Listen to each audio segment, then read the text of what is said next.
शायद आप भी आज इस कथा को अंत तक नहीं सुन पाएंगे, क्योंकि आज के समय में ज्यादातर लोगों को कथा सुनने का धैर्य नहीं होता।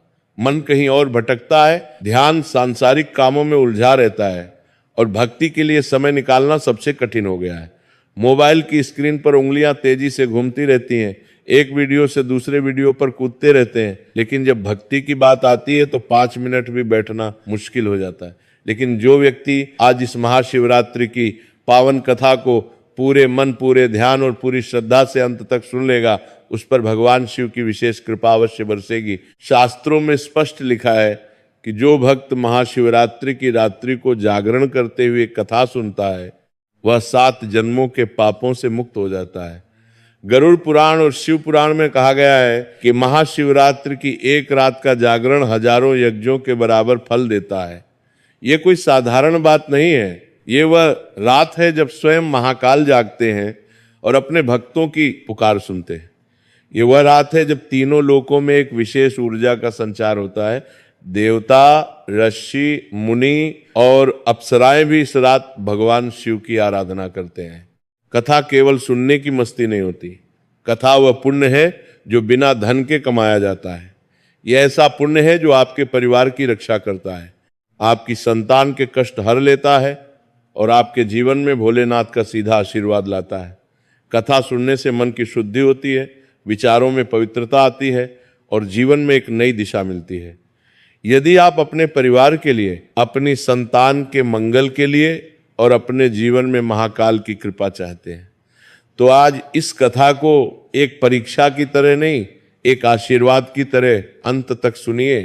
अपने मन को शांत कीजिए, अपने मोबाइल को एक तरफ रखिए और पूरे ध्यान से इस दिव्य कथा में डूब जाइए। आइए अब इस पावन महाशिवरात्रि कथा का शुभारंभ करते हैं। ध्यान से सुनिए और मन ही मन महादेव का नाम जपते रहिए। हर हर महादेव। बहुत पुराने समय की बात है, जब धरती पर सतयुग का अंत हो रहा था और त्रेता युग की शुरुआत होने वाली थी। वह समय था जब लोगों के दिलों में अभी भी धर्म और सत्य का बोलबाला था, लेकिन धीरे धीरे अधर्म के बीज भी अंकुरित होने लगे थे। हिमालय की तलहटी में जहां बर्फीली चोटियां आसमान को छूती थीं और पवित्र नदियां कलकल करती हुई बहती थीं, एक छोटा सा गांव बसा हुआ था। उस गांव का नाम था देवपुरा। ये गांव बहुत ही सुंदर था। सुबह होते ही सूरज की पहली किरण जब पहाड़ों से निकलती थी तो पूरा गांव सोने जैसा चमक उठता था। चारों ओर हरे भरे पेड़ थे, पीपल, बरगद, आम, जामुन के विशाल वृक्ष जो सैकड़ों वर्षों से वहां खड़े थे। पास में एक पवित्र नदी बहती थी जिसका पानी इतना स्वच्छ था कि तल में पड़े पत्थर भी दिखाई देते थे। लोग कहते थे कि यह नदी स्वयं गंगा माता की सहायक नदी है और इसमें स्नान करने से सभी पाप धुल जाते हैं। नदी के किनारे घाट बने हुए थे जहां सुबह शाम महिलाएं पूजा की थाली लेकर आती थीं और दिए जलाकर नदी में प्रवाहित करती थी। गांव के बीचों बीच एक बहुत पुराना शिव मंदिर था। यह मंदिर इतना प्राचीन था कि गांव के सबसे बुजुर्ग व्यक्ति को भी याद नहीं था कि इसे कब बनाया गया था। मंदिर के बारे में कहा जाता था कि यह मंदिर सैकड़ों वर्षों से, शायद हजारों वर्षों से वहां स्थापित है और इसे स्वयं देवताओं ने बनाया था। मंदिर की दीवारें काले पत्थरों से बनी थीं जिन पर बारीक नक्काशी की गई थी। इन नक्काशियों में भगवान शिव के विभिन्न रूप उकेरे गए थे, नटराज, अर्धनारीश्वर, भैरव और नीलकंठ। मंदिर के प्रवेश द्वार पर एक विशाल नंदी की प्रतिमा थी जो इतनी सजीव लगती थी मानो अभी उठकर चल पड़ेगी। मंदिर के गर्भगृह में एक स्वयंभू शिवलिंग था जिसमें एक अद्भुत दिव्य तेज था। यह शिवलिंग काले पत्थर का बना था और उस पर प्राकृतिक रूप से ऐसी आकृतियां उभरी थीं जो त्रिशूल और डमरू का आभास देती थीं। शिवलिंग के चारों ओर हमेशा एक विशेष प्रकार की सुगंध रहती थी जो किसी फूल की नहीं बल्कि एक दिव्य सुगंध थी। कहते हैं कि यह सुगंध स्वयं भगवान शिव की उपस्थिति का संकेत है। शिवलिंग पर हमेशा बेलपत्र, धतूरे के फूल और दूध की धारा चढ़ाई जाती थी। मंदिर में एक विशाल घंटा लटका हुआ था जिसकी आवाज पूरे गांव में गूंजती थी। लोगों का पक्का विश्वास था कि भगवान शिव स्वयं इस मंदिर में निवास करते हैं और जो भी सच्चे मन से यहाँ प्रार्थना करता है उसकी मनोकामना अवश्य पूरी होती है। गांव में अनगिनत ऐसी कहानियां थीं जब लोगों की मनोकामनाएं पूरी हुई थीं। किसी की संतान हुई थी, किसी का रोग दूर हुआ था, किसी का खोया हुआ धन मिल गया था और किसी के जीवन में अचानक खुशियां आ गई थीं। इसलिए दूर दूर से लोग इस मंदिर में दर्शन करने आते थे। मंदिर के आसपास हमेशा धूप दीप की सुगंध, घंटियों की मधुर ध्वनि और भजन कीर्तन का माहौल रहता था। इसी गांव में दो भाई रहते थे। बड़े भाई का नाम था देवांश और छोटे भाई का नाम था विनय। दोनों भाइयों का पालन पोषण उनकी विधवा माता ने किया था। उनकी माता का नाम देवकी था। देवकी एक अत्यंत सुशील और धार्मिक महिला थी। उनके पिता की मृत्यु तब हो गई थी जब विनय बहुत छोटा था, मुश्किल से 3-4 साल का। उस समय देवांश केवल 8 साल का था। पिता की मृत्यु का कारण एक दुर्घटना थी। वे गांव से शहर जा रहे थे। जब रास्ते में उनकी बैलगाड़ी पलट गई और उनकी मौके पर ही मृत्यु हो गई। उस समय देवकी की उम्र मात्र 25 वर्ष थी। परिवार वालों ने उन्हें दूसरी शादी करने के लिए बहुत दबाव डाला, लेकिन देवकी ने मना कर दिया। उन्होंने कहा कि अब उनका पूरा जीवन अपने दोनों बेटों को बड़ा करने और भगवान शिव की भक्ति में ही बीतेगा। उन्होंने सफेद साड़ी पहनना शुरू कर दिया और अपना पूरा समय बच्चों और भक्ति में लगा दिया। देवकी बहुत ही धार्मिक और सरल स्वभाव की महिला थी। वह रोज सुबह ब्रह्म मुहूर्त में उठती थीं। जब अभी सूरज नहीं निकलता था और आसमान में तारे टिमटिमाते रहते थे, वह सबसे पहले नहाती थीं। फिर घर के आंगन में तुलसी के पौधे को जल चढ़ाती थीं। तुलसी का पौधा उनके घर की शान था। वह पौधा उनकी सास ने लगाया था और वर्षों से उसी घर में था। देवकी उस पौधे से ऐसे बात करती थी जैसे वो कोई जीवित व्यक्ति हो। वो कहती थी, माता तुलसी, आज भी मेरे बच्चों की रक्षा करना, उन्हें हमेशा धर्म के रास्ते पर चलाना। तुलसी को जल चढ़ाने के बाद वह शिव मंदिर जाती थी। वह हर रोज मंदिर जाती थी, चाहे बारिश हो, धूप हो, सर्दी हो या गर्मी। उनके हाथ में एक छोटी सी थाली होती थी जिसमें बेलपत्र, फूल, धूप, दिया और थोड़ा सा दूध होता था। वो मंदिर पहुंचती थी तो सबसे पहले घंटा बजाती थी और फिर शिवलिंग के सामने बैठ जाती थी। वो कभी कभी घंटों वहां बैठी रहती थी।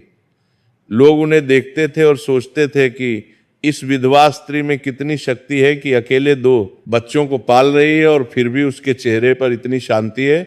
देवकी ने अपने दोनों बेटों को बचपन से ही शिव भक्ति का पाठ पढ़ाया था। जब बच्चे छोटे थे तो वह रात को सोने से पहले उन्हें भगवान शिव की कहानियां सुनाती थी। वह उन्हें समुद्र मंथन की कथा सुनाती थी कि कैसे भगवान शिव ने हलाहल विष पीकर पूरी सृष्टि को बचाया। वो उन्हें दक्ष प्रजापति के यज्ञ की कथा सुनाती थी। वो उन्हें भगवान शिव और माता पार्वती के विवाह की कथा सुनाती थी। बच्चे इन कहानियों को बड़े ध्यान से सुनते थे और बीच बीच में सवाल पूछते थे। देवकी बड़े प्यार से उनके सभी सवालों के जवाब देती थी। देवकी अक्सर अपने बेटों से कहती थी, बेटा, इस संसार में जो भी है वह सब नाशवान है। धन, संपत्ति, यश, प्रतिष्ठा, रिश्ते, नाते, सब कुछ एक दिन समाप्त हो जाएगा। आज जो राजा है कल वो भिखारी हो सकता है। आज जो धनी है कल वो कंगाल हो सकता है। आज जो स्वस्थ है कल वो बीमार पड़ सकता है। इस संसार में कुछ भी स्थायी नहीं है। केवल भगवान शिव ही अविनाशी हैं। वे महाकाल हैं। इस संसार में वे काल के भी काल हैं। काल भी उनसे डरता है। मृत्यु भी उनके आगे झुक जाती है। उनकी शरण में जाओ तो जीवन में कभी कोई कष्ट नहीं आएगा, और अगर कष्ट आए भी तो भोलेनाथ तुम्हें उस कष्ट से पार लगा देंगे।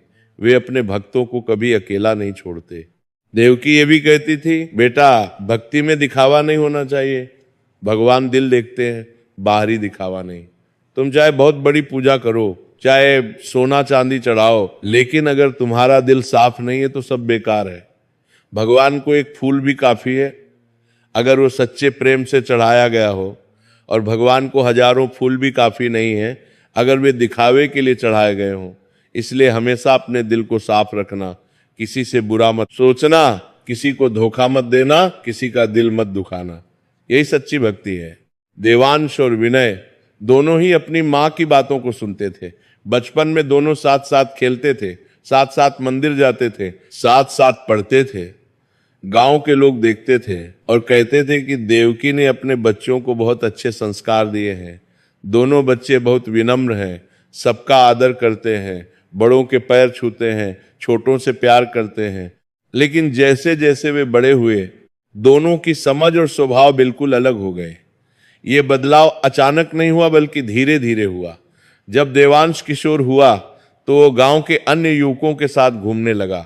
उन युवकों में कुछ धनी परिवारों के लड़के थे जो हमेशा अपने कपड़ों, अपने गहनों और अपनी संपत्ति के बारे में बात करते रहते थे। देवांश उनकी बातें सुनता था और मन ही मन सोचता था कि काश उसके पास भी इतना धन होता, काश वो भी ऐसे अच्छे कपड़े पहन सकता, काश लोग उसकी भी वैसे ही तारीफ करते जैसे इन धनी लड़कों की करते हैं। धीरे धीरे देवांश के मन में महत्वाकांक्षा ने जड़ें जमा ली। वो बहुत चतुर भी था, पढ़ाई में होशियार था, बात करने में चतुर था, लोगों को प्रभावित करने में माहिर था। उसे समझ आ गया था कि समाज में आगे बढ़ने के लिए, लोगों में इज्जत पाने के लिए सिर्फ अच्छा इंसान होना काफी नहीं है, दिखावा भी जरूरी है। लोगों को यह दिखाना जरूरी है कि तुम कितने धार्मिक हो, कितने दानी हो, कितने बड़े भक्त हो। देवांश को लगने लगा कि भक्ति का मतलब है बड़े बड़े आयोजन करना, लोगों के सामने अपनी धार्मिकता का प्रदर्शन करना और मंदिर में सबसे पहले और सबसे अधिक चढ़ावा चढ़ाना। उसने देखा था कि जब कोई व्यक्ति मंदिर में बहुत बड़ा दान देता है तो पूरा गांव उसकी तारीफ करता है, पंडित उसका नाम आदर से लेते हैं, लोग उसे इज्जत की नजर से देखते हैं। देवांश को ये सब बहुत अच्छा लगता था। उसे लगता था कि जितना बड़ा चढ़ावा होगा और जितनी भव्य पूजा होगी, उतनी जल्दी भगवान शिव उसकी सुनेंगे और उसकी मनोकामनाएं पूरी करेंगे।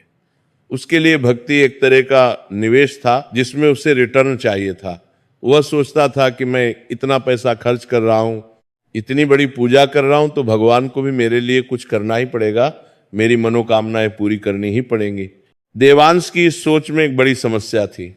उसकी भक्ति स्वार्थ से प्रेरित थी। वह भगवान से बिना शर्त प्रेम नहीं करता था। उसका प्रेम शर्त के साथ था, मैं तुम्हें यह दूंगा तो तुम मुझे वह दो। यह सौदे जैसा था, प्रेम नहीं। लेकिन देवांश को इस बात का एहसास नहीं था, जबकि विनय जो छोटा भाई था बिल्कुल अलग था। वो बहुत ही सरल, शांत और निर्मल स्वभाव का था।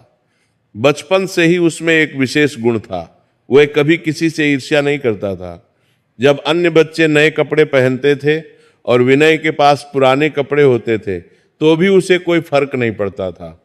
जब अन्य बच्चे मिठाइयां खाते थे और विनय के पास मिठाई नहीं होती थी तो भी वह उदास नहीं होता था, वो हमेशा संतुष्ट रहता था।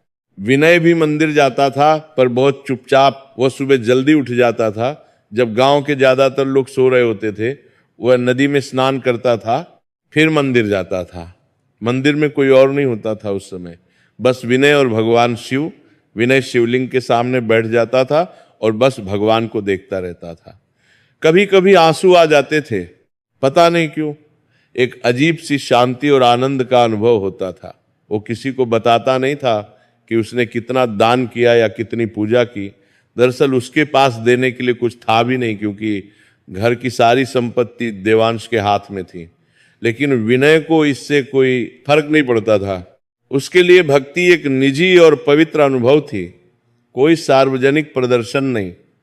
वह जब भी भगवान शिव के सामने जाता तो बस इतना कहता, हे भोलेनाथ, मैं आपका हूं और आप मेरे हो, बस इतना ही मुझे काफी है, मुझे और कुछ नहीं चाहिए।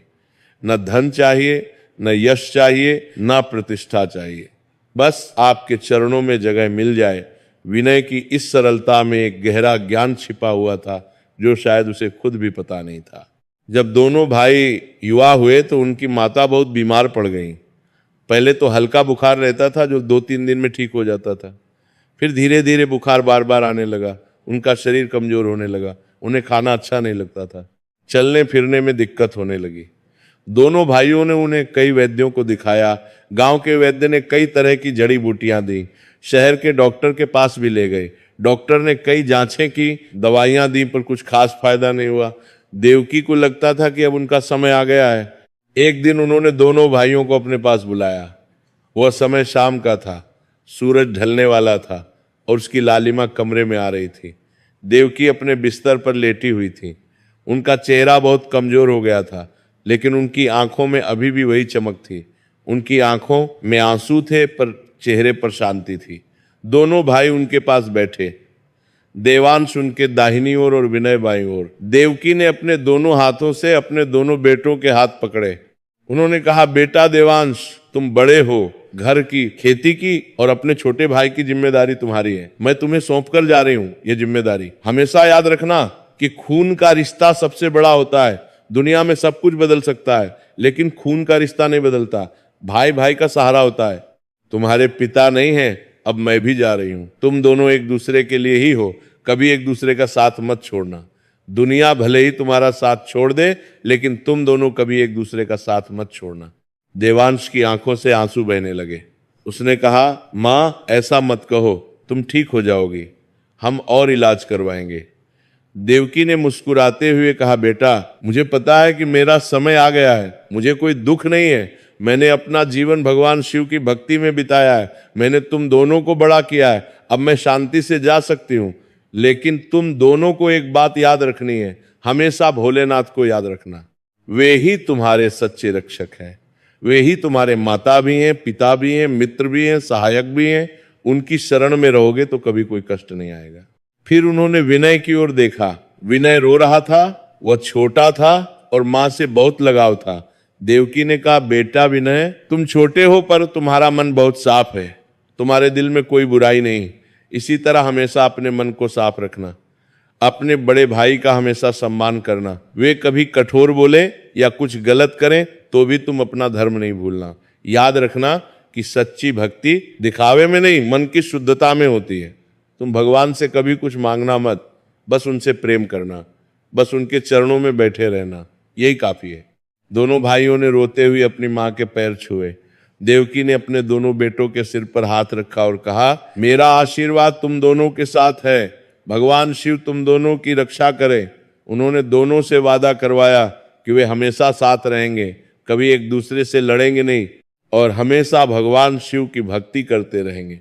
दोनों भाइयों ने सिर हिलाकर हाँ कहा। उसके कुछ दिनों बाद एक ठंडी सर्दी की सुबह, जब कोहरा छाया हुआ था और पूरा गांव सन्नाटे में था, देवकी ने अंतिम सांस ली। उनके मुंह से आखिरी शब्द थे, हर हर महादेव। उन्होंने अपनी आंखें बंद की और एक शांत मुस्कान के साथ इस दुनिया को छोड़ दिया। जब गांव वालों को पता चला तो सब इकट्ठा हो गए। सभी रो रहे थे, क्योंकि देवकी एक बहुत ही अच्छी महिला थी। उन्होंने कभी किसी से बुरा नहीं किया था, हमेशा सबकी मदद की थी, हमेशा सबसे प्रेम से बात की थी। दोनों भाइयों ने अपनी मां का अंतिम संस्कार किया। उन्होंने सारे रीति रिवाज पूरे किए। 13वीं के दिन उन्होंने पूरे गांव को भोजन कराया और ब्राह्मणों को दान दिया। मां की आत्मा की शांति के लिए उन्होंने शिव मंदिर में एक बड़ा हवन करवाया। मां की मृत्यु के बाद दोनों भाइयों ने मिलकर घर चलाना शुरू किया।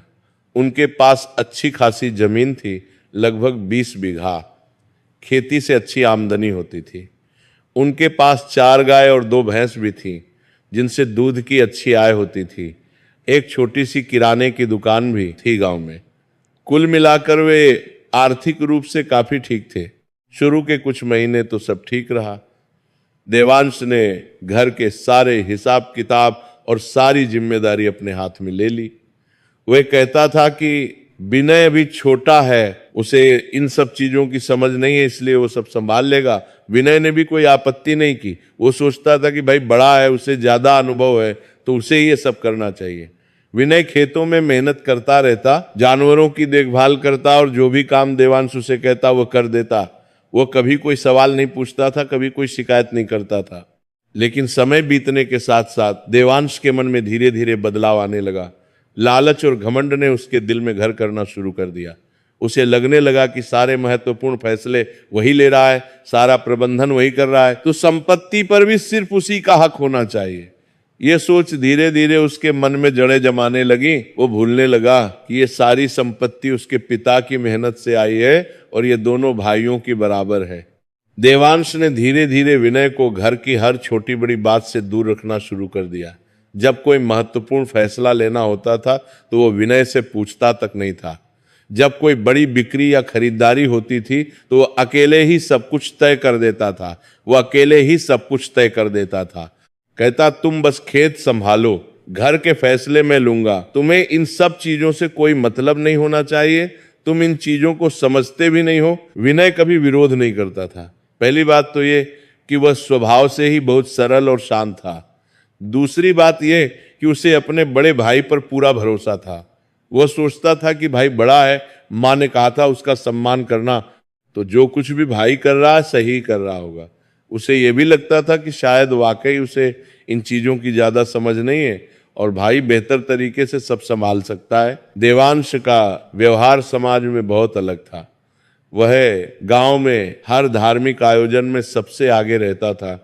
होली हो, दिवाली हो, जन्माष्टमी हो या कोई भी त्योहार, देवांश सबसे ज्यादा दान देता था। गांव में कोई भी पूजा, यज्ञ या धार्मिक कार्यक्रम हो तो देवांश सबसे ज्यादा पैसा लगाता और सबसे बड़ा चढ़ावा चढ़ाता।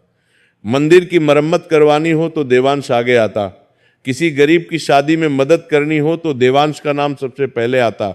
लेकिन ये सब वो इसलिए नहीं करता था कि उसे सच में किसी की मदद करनी है या भगवान से सच्चा प्रेम है। वो ये सब इसलिए करता था ताकि लोग उसकी तारीफ करें, ताकि समाज में उसका नाम हो, ताकि लोग कहें कि देवांश कितना अच्छा आदमी है, कितना धार्मिक है। खासकर जब महाशिवरात्रि जैसे बड़े पर्व आते तो देवांश की तैयारियां देखने लायक होती थीं। वो महीनों पहले से योजना बनाना शुरू कर देता। वो सोचता रहता कि इस बार क्या खास किया जाए जिससे पूरे गांव में उसकी चर्चा हो।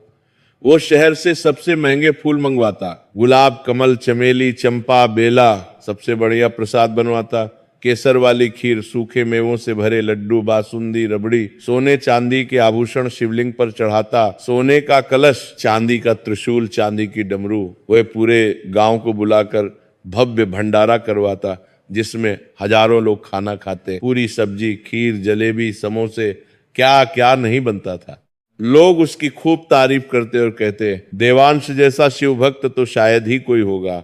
देखो कैसी भक्ति करता है, कितना दान देता है। भगवान शिव भी उससे बहुत प्रसन्न होंगे। उसके घर में हमेशा सुख समृद्धि रहेगी। देवांश को ये सब सुनकर बहुत अच्छा लगता। वो फूला नहीं समाता था। उसे लगता कि उसकी भक्ति का डंका पूरे इलाके में बज रहा है और भगवान शिव भी उससे बहुत खुश होंगे। वो अपने मन में सोचता था कि जब भगवान शिव इतने प्रसन्न होंगे तो वे उसे जरूर दर्शन देंगे और उसकी सारी मनोकामनाएं पूरी करेंगे। लेकिन घर के भीतर उन चार दीवारों के अंदर देवांश का असली चेहरा कुछ और ही था।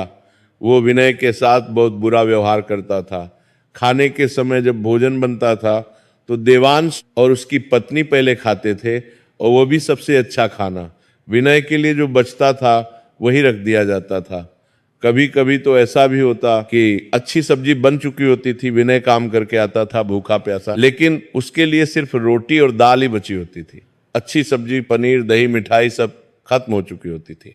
कभी कभी तो ऐसा भी होता कि विनय को खाना भी ठीक से नहीं मिलता और वो आधा पेट खाकर ही सो जाता। विनय कभी शिकायत नहीं करता था। वो चुपचाप जो भी मिलता उसे खा लेता और अपने काम में लगा रहता। वो सोचता था कि शायद घर में अभी कम सामान है या शायद भाई को ज्यादा अच्छा खाना चाहिए क्योंकि वे बाहर समाज में जाते हैं। देवांश अपनी पत्नी से कहता, देखो उसे ज्यादा अच्छा खाना देने की जरूरत नहीं है, वो तो बस खेतों में काम करता है, उसे क्या फर्क पड़ता है कि क्या खाया। हम तो बाहर समाज में जाते हैं, मंदिर जाते हैं, लोगों से मिलते हैं, हमें अच्छा खाना चाहिए, हमें स्वस्थ दिखना चाहिए। उसकी पत्नी भी वैसी ही सोच रखती थी। वह भी विनय के साथ बहुत रूखा व्यवहार करती थी। गांव में त्योहारों के समय नए कपड़े बनवाने का रिवाज था। दिवाली आती थी, होली आती थी तो हर कोई नए कपड़े बनवाता था। देवांश अपने लिए और अपनी पत्नी के लिए सबसे महंगे और सुंदर कपड़े बनवाता। रेशमी कुर्ता, कशीदाकारी वाली धोती, महंगी साड़ियां। लेकिन विनय के लिए साल में 1 या 2 बार ही साधारण कपड़े बनवाता, वह भी सबसे सस्ते। विनय के कपड़े अक्सर फटे और पुराने होते। कभी कभी वो उन्हें खुद ही सी लेता था, लेकिन उसे इसकी कोई परवाह नहीं थी। वो अपने काम में लगा रहता। विनय की दिनचर्या बहुत साधारण थी। वह सुबह सूरज निकलने से पहले उठ जाता। अंधेरे में ही वह नदी पर नहा लेता था, चाहे कितनी भी ठंड क्यों ना हो। फिर वह चुपचाप घर लौटता और सीधे खेतों में चला जाता। पूरा दिन वह मेहनत करता, हल चलाना, बीज बोना, सिंचाई करना, फसल काटना, फिर गायों और भैंसों को चारा पानी देना, उनका गोबर साफ करना, दूध दूहना। शाम को जब सूरज ढलने लगता तो वह थका हारा घर लौटता। उसका शरीर टूट जाता था, लेकिन वो कभी शिकायत नहीं करता था। रात को जब सब सो जाते तो विनय अपने छोटे से कमरे में एक छोटा सा दिया जलाता। ये दिया मिट्टी का बना हुआ था और काफी पुराना था। ये दिया उसकी माँ का था। माँ रोज इसी दिए में तेल डालकर तुलसी के पौधे के पास जलाती थी। जब माँ की मृत्यु हुई तो विनय ने दिया संभाल कर रख लिया था। ये दिया उसके लिए माँ की निशानी था। विनय अपने कमरे में भगवान शिव की एक छोटी सी तस्वीर रखता था जो उसकी माँ ने उसे दी थी। वो उस तस्वीर के सामने बैठता और धीमी आवाज में कहता, हे भोलेनाथ, आप तो सबके हैं और मैं भी आपका हूं। मुझे कुछ नहीं चाहिए कर साहब, बस आपके चरणों में जगह मिल जाए। आप मेरे माता पिता हो, मेरे भाई हो, मेरे मित्र हो, मेरा सब कुछ हो, मेरे भैया का कल्याण हो और वे हमेशा खुश रहे। कभी कभी विनय घंटों वहीं बैठा रहता। उसे नींद नहीं आती थी, बस भगवान शिव की तस्वीर को देखता रहता और मन ही मन ओम नमः शिवाय का जाप करता रहता। गांव में एक बुजुर्ग साधु रहते थे। उनका नाम था बाबा त्रिलोकनाथ। ये बाबा कोई साधारण व्यक्ति नहीं थे। लोग कहते थे कि बाबा कोई साधारण साधु नहीं है, बल्कि वे एक सिद्ध पुरुष है। उनके पास भगवान शिव का साक्षात आशीर्वाद है और वे लोगों का भूत, वर्तमान और भविष्य देख सकते हैं। बाबा की उम्र कोई नहीं जानता था।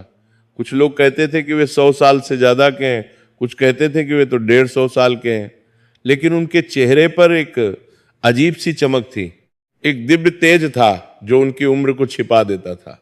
बाबा त्रिलोकनाथ अक्सर गांव में घूमते रहते थे। वे कभी किसी से कुछ मांगते नहीं थे। जो कोई उन्हें प्रेम से कुछ देता था वे ले लेते थे, नहीं तो वे बिना कुछ खाए पिए भी दिनों गुजार देते थे। वे लोगों को धर्म और कर्म का उपदेश देते थे। वे बहुत ही सरल कपड़े पहनते थे। एक फटा हुआ गेरुआ वस्त्र जो उनके शरीर पर लिपटा रहता था। उनके हाथ में एक छोटा सा डमरू होता था और गले में रुद्राक्ष की एक बड़ी माला। उनके माथे पर त्रिपुंड लगा रहता था और उनकी जटाएं बहुत लंबी थीं। जब भी कोई उनके पास जाता तो वे बड़े प्रेम से उसे समझाते और उसकी समस्या का समाधान बताते। लेकिन उनकी एक खासियत थी, वे कभी सीधे सीधे कुछ नहीं कहते थे। वे कहानियों के माध्यम से, उदाहरणों के माध्यम से समझाते थे और जो व्यक्ति समझदार होता था वो उनकी बात समझ जाता था। एक दिन की बात है, बाबा त्रिलोकनाथ देवांश के घर के सामने से गुजर रहे थे। उस समय दोपहर का वक्त था, गर्मी का मौसम था और धूप बहुत तेज थी। देवांश अपने घर के बाहर बैठा हुआ था एक पेड़ की छाया में। जैसे ही उसने बाबा को देखा तुरंत उठा। वो जानता था कि बाबा को सम्मान देना चाहिए क्योंकि पूरा गांव उनका सम्मान करता है। उसने बड़े सम्मान के साथ बाबा के पास जाकर उनके पैर छुए और बोला, बाबा आपके दर्शन से मेरा घर पवित्र हो गया। आप इतनी गर्मी में पैदल चल रहे हैं, कृपया अंदर आइए, थोड़ा आराम कीजिए और भोजन ग्रहण कीजिए, मैं धन्य हो जाऊंगा। बाबा ने देवांश के चेहरे को गौर से देखा। उनकी आंखों में एक अजीब सी चमक आई। वे मुस्कुराए और बोले, ठीक है बेटा, चलो। बाबा घर के अंदर आए। देवांश ने तुरंत अपनी पत्नी से कहा, देखो बाबा त्रिलोकनाथ जी आए हैं, उनके लिए सबसे अच्छा खाना बनाओ, जो भी घर में अच्छा सामान है सब लगाना। ये बहुत बड़ी बात है कि बाबा हमारे घर आए हैं। देवांश ने बाबा को घर की सबसे अच्छी जगह बिठाया, एक नरम गद्दे पर जिस पर रेशमी चादर बिछी थी। उसने बाबा के पैर धोने के लिए पानी लाया। बाबा के सामने एक छोटी सी चौकी रखी और खुद उनके सामने बैठ गया। खाना बनने तक बाबा और देवांश में बातचीत होती रही। देवांश बार बार अपनी धार्मिकता का बखान कर रहा था। वो कह रहा था, बाबा मैं तो शिव का परम भक्त हूँ, मैं हर सोमवार को व्रत रखता हूँ, कोई भी सोमवार नहीं छोड़ता, पूरे दिन उपवास रहता हूँ और शाम को सिर्फ फलाहार लेता हूँ। हर महीने मंदिर में दान देता हूँ। पिछले महीने मैंने मंदिर में 500 रुपये दान दिए थे और हर महाशिवरात्रि पर बहुत बड़ी पूजा करवाता हूँ। पिछले साल मैंने मंदिर में सोने का कलश चढ़ाया था जिसकी कीमत 2000 रुपये थी। पूरे गांव में चर्चा हुई थी। इस बार मैं सोच रहा हूं कि एक चांदी का त्रिशूल और एक बड़ा सा नंदी चढ़ाऊं। मैंने शहर में पूछताछ भी कर ली है, लगभग 5000 रुपये का खर्चा आएगा। बाबा चुपचाप सुन रहे थे। उनके चेहरे पर एक अजीब सी मुस्कान थी। वह मुस्कान कुछ कह रही थी, लेकिन देवांश को समझ नहीं आ रहा था। बाबा ने कुछ नहीं कहा, बस सुनते रहे। कुछ देर बाद खाना आ गया। देवांश की पत्नी ने बहुत अच्छा खाना बनाया था। गर्मा गर्म पूरियां, 3 तरह की सब्जियां, दाल, चावल, रायता, पापड़, अचार और मिठाई में गुलाब जामुन। देवांश ने बड़े प्रेम से बाबा को खाना परोसा। उसने खुद अपने हाथों से बाबा की थाली में सब कुछ परोसा। बाबा ने खाना खाया। खाना बहुत ही स्वादिष्ट बना था। खाना खाने के बाद बाबा ने कहा, बेटा खाना बहुत अच्छा था, भगवान तुम्हारा भला करे। देवांश बहुत खुश हो गया। उसे लगा कि आज उसने बहुत बड़ा पुण्य कमाया है। बाबा त्रिलोकनाथ जैसे महान साधु को भोजन कराना कोई छोटी बात नहीं है। तभी बाबा ने अचानक पूछा, और तुम्हारा छोटा भाई वो कहाँ है? मैंने सुना है कि तुम्हारे एक भाई और हैं। देवांश ने लापरवाही से कहा, ओहो, वो तो खेतों में होगा, वो बस काम करता है, सुबह से शाम तक बस काम। उसे इन सब धार्मिक बातों में कोई दिलचस्पी नहीं है। वो तो बस एक साधारण आदमी है। ना उसे पूजा पाठ की समझ है और ना ही उसे इन सब चीजों में रुचि है। मैं उसे कई बार कहता हूं कि चल मंदिर चलते हैं, पूजा करते हैं, लेकिन वो बहाने बना देता है। कहता है कि काम बहुत है, लेकिन असली बात यह है कि उसे भक्ति में कोई रुचि नहीं है। बाबा ने गहरी सांस ली। उनकी आंखों में कुछ उदासी आ गई। उन्होंने कुछ नहीं कहा, बस मुस्कुराए और वहां से उठकर चलने लगे। देवांश ने उन्हें रोकने की कोशिश की, बाबा अभी थोड़ा और रुकिए, आराम कीजिए। लेकिन बाबा ने कहा, नहीं बेटा, मुझे जाना होगा। लेकिन जाते जाते बाबा ने एक बात जरूर कही। उन्होंने देवांश की आंखों में सीधे देखा और धीमी लेकिन गंभीर आवाज में कहा, देवांश सुनो, भगवान शिव को दिखावे की भक्ति नहीं, सच्चे मन की भक्ति चाहिए। तुम सोना चांदी चढ़ा सकते हो, हजारों रुपए खर्च कर सकते हो, हर सोमवार व्रत रख सकते हो, लेकिन अगर तुम्हारे मन में अहंकार है, लालच है और अपने भाई के प्रति प्रेम नहीं है, तो तुम्हारी भक्ति खोखली है। भगवान मन देखते हैं, चढ़ावा नहीं। भगवान दिल देखते हैं, दिखावा नहीं। इस बात को याद रखना। एक दिन भोलेनाथ तुम्हें इसका असली अर्थ समझा देंगे, और जब वो दिन आएगा तो तुम्हें बहुत दुख होगा, लेकिन वही दुख तुम्हें सच्चाई का रास्ता दिखाएगा। देवांश ने बाबा की बात को गंभीरता से नहीं लिया। उसे लगा कि बाबा बूढ़े हो गए हैं, इसलिए ऐसी उलटी सीधी बातें करते हैं। उसे तो अपनी भक्ति पर पूरा गर्व और भरोसा था। वह सोचता था कि उसने इतना कुछ किया है भगवान के लिए, तो भगवान भी उसका खास ख्याल रखेंगे और उसकी हर मनोकामना पूरी करेंगे। वह मन ही मन हंसा और सोचा कि बाबा को शायद मेरी बात से जलन हो गई होगी, इसलिए ऐसा कह रहे हैं। उसी साल कुछ महीनों बाद महाशिवरात्रि का पवित्र पर्व आने वाला था। फाल्गुन मास की कृष्ण पक्ष की चतुर्दशी को महाशिवरात्रि मनाई जाती है। पूरे गांव में उत्साह और उमंग का माहौल था। महाशिवरात्रि हिंदू धर्म का सबसे बड़ा त्योहार माना जाता है। कहा जाता है कि इसी दिन भगवान शिव और माता पार्वती का विवाह हुआ था। यह भी कहा जाता है कि इस रात भगवान शिव ने तांडव नृत्य किया था और सृष्टि की रचना, पालन और संहार का चक्र शुरू किया था। शास्त्रों में लिखा है कि जो व्यक्ति महाशिवरात्रि की रात को जागरण करता है, व्रत रखता है और भगवान शिव की पूजा करता है, उसके सारे पाप धुल जाते हैं और वह मोक्ष का अधिकारी बन जाता है। गरुड़ पुराण में कहा गया है कि महाशिवरात्रि की रात को जागने वाला व्यक्ति यमलोक में नहीं जाता। शिव पुराण में कहा गया है कि इस रात जो भी भगवान शिव की सच्चे मन से पूजा करता है, उसे भगवान शिव के लोक में स्थान मिलता है। ये कोई साधारण बात नहीं है। ये वह रात है जब स्वयं महाकाल जागते हैं और अपने भक्तों की पुकार सुनते हैं। ये वह रात है जब तीनों लोकों में एक विशेष ऊर्जा का संचार होता है। देवता, ऋषि, मुनि और अप्सराएं भी इस रात भगवान शिव की आराधना करते हैं। ब्रह्मा और विष्णु भी इस रात भगवान शिव की पूजा करते हैं। गांव के मंदिर को फूलों और दियों से सजाया जा रहा था। हर घर में तैयारियां चल रही थी। महिलाएं मेहंदी लगा रही थी, नए कपड़े तैयार कर रही थी, विशेष प्रसाद बना रही थी। बच्चे उत्साहित थे क्योंकि रात भर जागरण होगा और कई तरह के खेल और कार्यक्रम होंगे। देवांश ने इस बार पहले से भी बड़ी तैयारी की थी। उसने 2 महीने पहले से ही योजना बनानी शुरू कर दी थी। उसने शहर से सबसे महंगा चढ़ावा मंगवाया था, एक बड़ा सा चांदी का त्रिशूल जो 2 फीट लंबा था और जिस पर बारीक नक्काशी की गई थी, एक सोने का कलश जिसमें गंगा जल भरा जाना था, केसर और गुलाब जल से बना हुआ खास प्रसाद, सैकड़ों किलो फल, सेब, केले, अंगूर, संतरे, हजारों बेलपत्र जो खास तौर पर एक पवित्र बेल के पेड़ से तोड़े गए थे, धतूरे के सैकड़ों फूल। उसने 5 पंडितों को बुलाया था जो पूरे गांव में सबसे विद्वान माने जाते थे। ये पंडित पूरी रात वेद मंत्रों का उच्चारण करेंगे। उसने रुद्राभिषेक की व्यवस्था की थी, जिसमें शिवलिंग पर दूध, दही, घी, शहद और गंगाजल की धारा चढ़ाई जाएगी। उसने पूरे गांव को भंडारे का निमंत्रण दे दिया था। लगभग 500 लोग आने वाले थे। भंडारे के लिए उसने विशेष व्यवस्था की थी। पूरी, छोले, आलू की सब्जी, रायता, पापड़, अचार, खीर, जलेबी और गुलाब जामुन। उसने 10 रसोइयों को बुलाया था जो पूरी रात खाना बनाएंगे। उसने मंदिर के चारों ओर हजारों दिए जलाने की व्यवस्था की थी। उसने एक भजन मंडली को भी बुलाया था जो पूरी रात भजन गाएगी। गांव के लोग आपस में बात कर रहे थे, इस बार तो देवांश ने कमाल कर दिया है, ऐसी भव्य पूजा तो पहले कभी नहीं हुई। लगता है कि देवांश सच में बहुत बड़ा शिव भक्त है, भगवान शिव भी उससे बहुत प्रसन्न होंगे। कुछ लोग कहते थे, देखो कितना खर्चा कर रहा है, कम से कम 10,000 रुपए तो खर्च होंगे।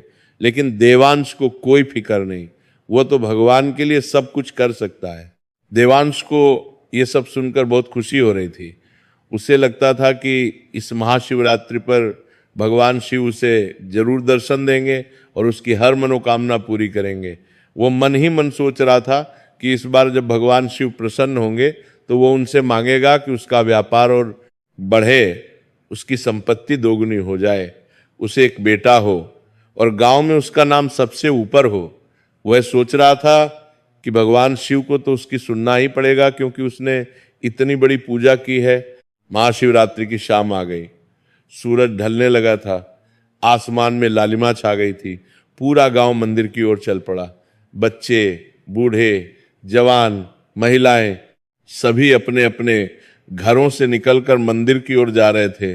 लोगों के हाथों में पूजा की थालियां थीं, जिनमें फूल, बेलपत्र, धूप, दिए और प्रसाद था। मंदिर में दियों की रोशनी से पूरा वातावरण दिव्य हो गया था। हजारों दिए जल रहे थे। मंदिर की दीवारें, छत, आंगन, सब जगह दियों की रोशनी थी। ऐसा लग रहा था मानो धरती पर तारे उतर आए हों। घंटियों की आवाज गूंज रही थी। मंदिर के विशाल घंटे को लोग बार बार बजा रहे थे और उसकी गूंज पूरे गांव में फैल रही थी। हवा में फूलों की महक फैली हुई थी, गुलाब, चमेली, बेला, चंपा। धूप की सुगंध और कपूर की खुशबू मिलकर एक दिव्य वातावरण बना रही थी। मंदिर के बाहर भजन मंडली ने गाना शुरू कर दिया था।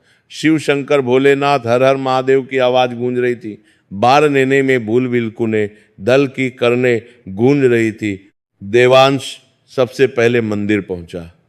उसने बहुत शानदार कपड़े पहने हुए थे, रेशमी सफेद धोती और कुर्ता, गले में रुद्राक्ष की माला, माथे पर चंदन का बड़ा सा तिलक। उसकी पत्नी भी बहुत सुंदर साड़ी पहनकर आई थी। देवांश ने अपना चढ़ावा बड़े गर्व से सबको दिखाया। लोग देखकर वाह वाह कर रहे थे। देखो कितना बड़ा चांदी का त्रिशूल है और ये सोने का कलश तो बहुत कीमती लगता। लोग आपस में फुसफुसा रहे थे। पंडितों ने पूजा शुरू की। वे संस्कृत में मंत्रों का उच्चारण कर रहे थे। ओम नमः शिवाय, ओम त्र्यंबकम यजामहे, रुद्राय नमः। मंत्रों की आवाज में एक विशेष शक्ति थी। देवांश सबसे आगे बैठा था, ठीक शिवलिंग के सामने। पंडितों ने रुद्राभिषेक शुरू किया। पहले दूध की धारा चढ़ाई गई। शिवलिंग पर दूध की सफेद धारा बह रही थी। फिर दही, फिर घी, फिर शहद, फिर गंगाजल। हर चीज के साथ विशेष मंत्रों का उच्चारण हो रहा था। देवांश ने भव्य आरती करवाई। एक बहुत बड़ा कपूर जलाया गया। 5 बत्ती की आरती की गई। घंटियां बजने लगीं, शंख बजने लगे, ढोल नगाड़े बजने लगे। पूरा वातावरण भक्ति में डूब गया। देवांश ने अपना चांदी का त्रिशूल और सोने का कलश शिवलिंग के सामने रखा। पंडितों ने विशेष मंत्रों के साथ इन्हें भगवान को समर्पित किया। पूरा गांव देख रहा था और देवांश की तारीफ कर रहा था। लोग कह रहे थे आज तो देवांश ने कमाल कर दिया, ऐसी पूजा तो हमने कभी नहीं देखी। भगवान शिव भी देवांश से बहुत प्रसन्न होंगे। देवांश सब सुन रहा था और मन ही मन बहुत खुश हो रहा था। उसे लगा कि आज उसकी भक्ति का सिक्का जम गया है और पूरा गांव उसे याद रखेगा। वह सोच रहा था कि अब भगवान शिव को उसकी सुनना ही पड़ेगा। रात भर जागरण चलता रहा, भजन मंडली भजन गाती रही, लोग भजन सुनते रहे, कथा सुनते रहे। पंडित महाशिवरात्रि की कथा सुना रहे थे, कैसे भगवान शिव ने हलाहल विष पीकर संसार को बचाया, कैसे उनका विवाह माता पार्वती से हुआ, कैसे उन्होंने गंगा को अपनी जटाओं में धारण किया और देवांश हर समय सबसे आगे बैठा रहा। वो बार बार ये देख रहा था कि लोग उसे देख रहे हैं या नहीं। उसे अपनी भक्ति से ज्यादा लोगों की तारीफ सुनने में मजा आ रहा था। वो मन ही मन सोच रहा था कि अब भगवान शिव को उसकी सुनना ही पड़ेगा, क्योंकि उसने इतनी बड़ी पूजा की है। आधी रात को भंडारा शुरू हुआ, सैकड़ों लोग पंक्तियों में बैठे। देवांश ने खुद कुछ लोगों को भोजन परोसा ताकि सब देखें कि वो कितना विनम्र है। लोगों ने खाना खाया और देवांश की खूब तारीफ की, क्या स्वादिष्ट खाना है।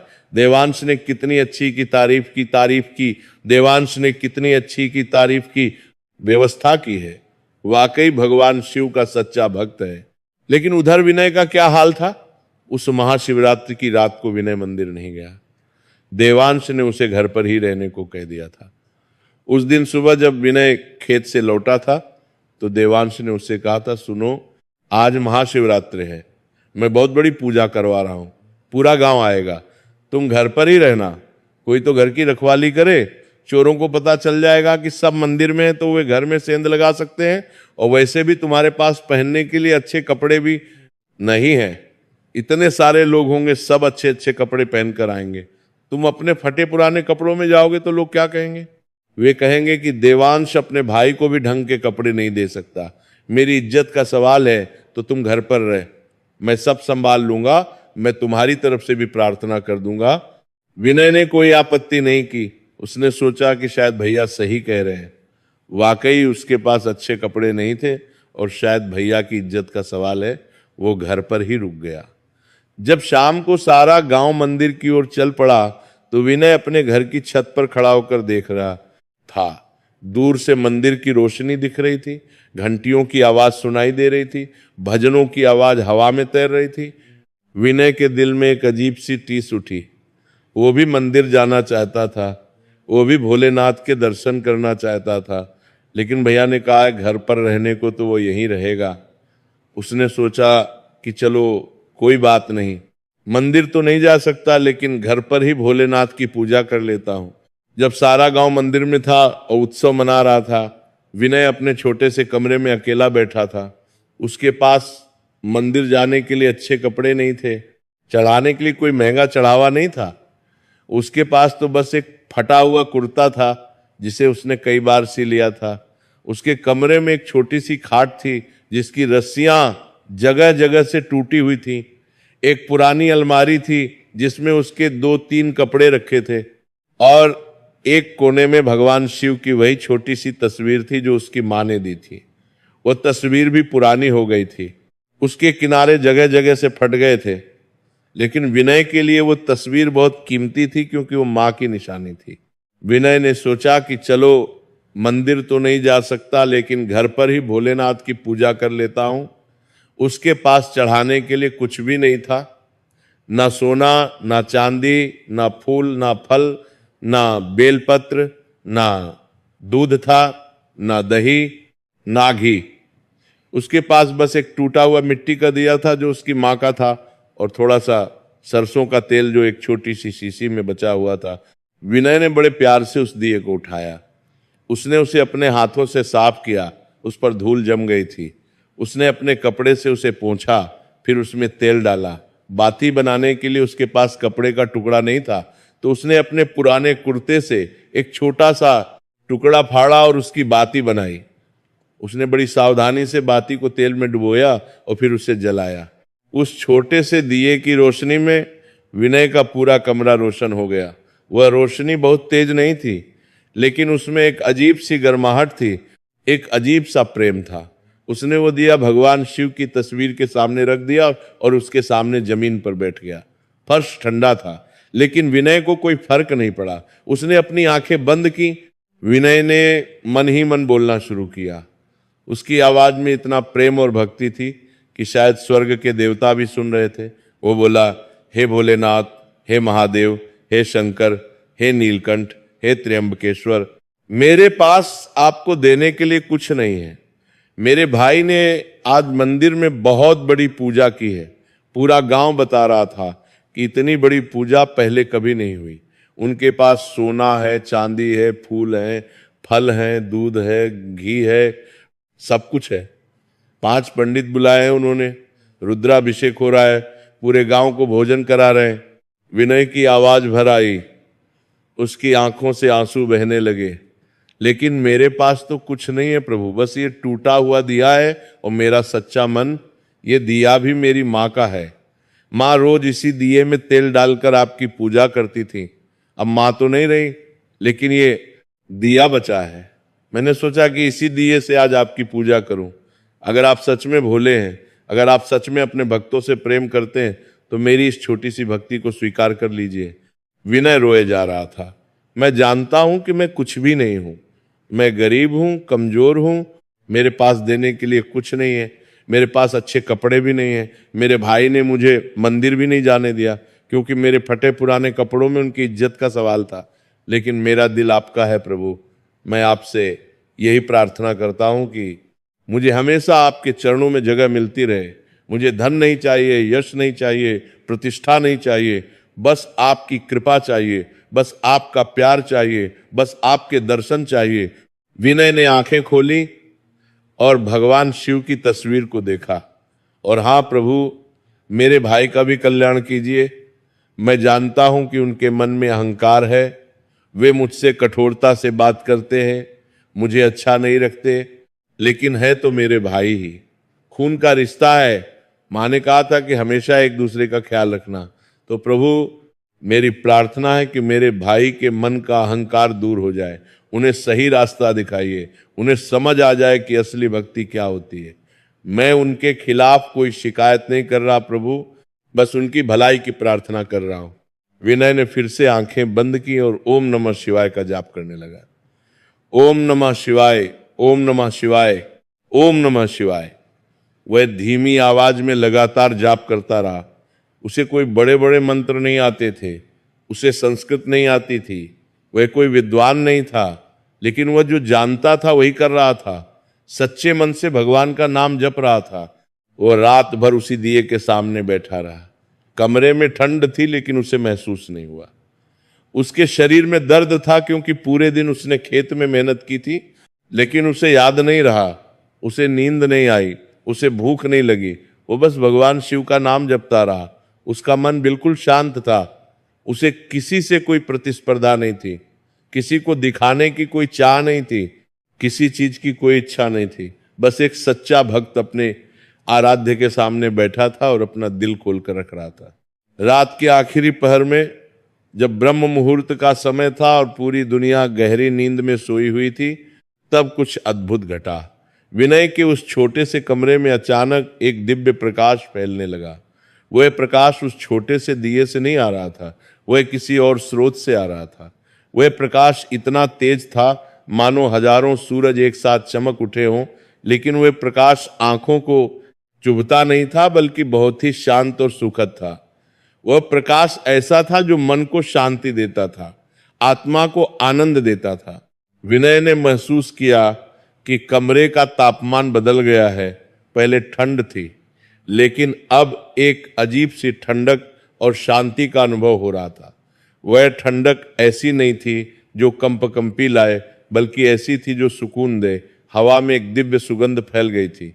ऐसा लग रहा था मानो स्वर्ग की सुगंध धरती पर उतर आई हो। वह सुगंध किसी फूल की नहीं थी, किसी इत्र की नहीं थी। वह एक अलौकिक सुगंध थी जिसे शब्दों में बयान नहीं किया जा सकता। विनय ने धीरे से अपनी आंखें खोली और जो उसने देखा वह देखकर उसकी सांसें रुक गईं। उसका दिल तेजी से धड़कने लगा। उसके पूरे शरीर में एक अजीब सी सिहरन दौड़ गई। उसके ठीक सामने मात्र कुछ फीट की दूरी पर एक दिव्य पुरुष खड़े थे। वे साधु के वेश में थे, लेकिन उनमें एक ऐसा तेज था जो किसी साधारण साधु में नहीं हो सकता। उनका शरीर बहुत ही तेजस्वी था। उनके पूरे शरीर पर पवित्र भस्म लगी हुई थी जो चांदी की तरह चमक रही थी। वह भस्म साधारण नहीं थी, उसमें एक दिव्य आभा थी। उनके गले में रुद्राक्ष की एक बहुत बड़ी माला थी। हर रुद्राक्ष इतना बड़ा था जैसे आंवला। उनके माथे पर 3 लकीरें थीं जो त्रिशूल के प्रतीक थीं, और वे लकीरें चमक रही थीं मानो उनमें कोई प्रकाश हो। उनकी जटाएं इतनी लंबी थीं कि जमीन तक पहुंच रही थीं।